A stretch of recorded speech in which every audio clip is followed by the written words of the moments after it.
አንዲት ኢትዮ አሜሪካዊት የኮሌጅ ምሩቅ ድንቅ የሆነ ትልቅ ሽልማት ወሰደች። እናሳ ሽልማቱን ይዛ እናት ሀገሬ ብላ ወደ አዲስ አበባ ልትመጣ ነው።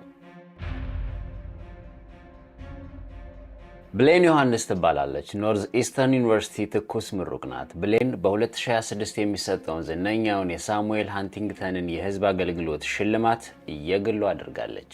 ሴቶች እልልታ እዚህ ጋር ዝም ብሎ የምስክር ወረቀት እንዳይመስላችሁ። ኮሌጅ ለሚጨርሱ ጀግኖች በዓለም ላይ በፈለጉት ቦታ የህዝብ አገልግሎት እንዲሰሩ $30,000 በጥሬ የሚታደልበት ሽልማት ነው።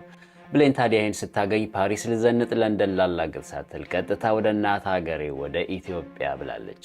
ነገሩ እንዲህ ነው። ብሌን ከዚህ ቀደም በኢትዮጵያ ጤና ጥበቃ ሚኒስቴር ውስጥ በተለማማጅነት በሰራችበት ወቅት በየሆስፒታሉ እየዞረች ልብ የሚሰብር እውነታን በዓይኗ አየች። ከገጠር የሚመጡ ነፍሰ ጡር እናቶች አዲስ አበባ መጥተው ሲወልዱ፣ በተለይ ደግሞ ጨቅላ ህፃናቶቹ በጽኑ ህሙማን ክፍል አይሲዩ ከገቡ እናቶቹ የሚጠለሉበት የሚቀመጡበት ምንም ቦታ አልነበራቸውም። በየሆስፒታሉ ኮሪደር ጥጋጥግ ላይ ተኝተው ሲሰቃዩ ተመልክታለች። እናማ ብሌን ጊዜና ገንዘብ እጇ ላይ ወደቀ።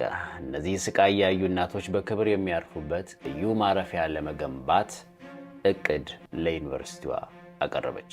ምርትና ዓላማ ሲገናኝ እንዲህ ነው። አይውሽ ከፍ ያለ ገንዘብ ብታገኝ ብሌን። ግን ለዚህም ቢሆን እናመሰግናለን። የብሌን ሐሳብ ከተመቻችሁ እንደ ምስጋና ኮመንት አድርጉ።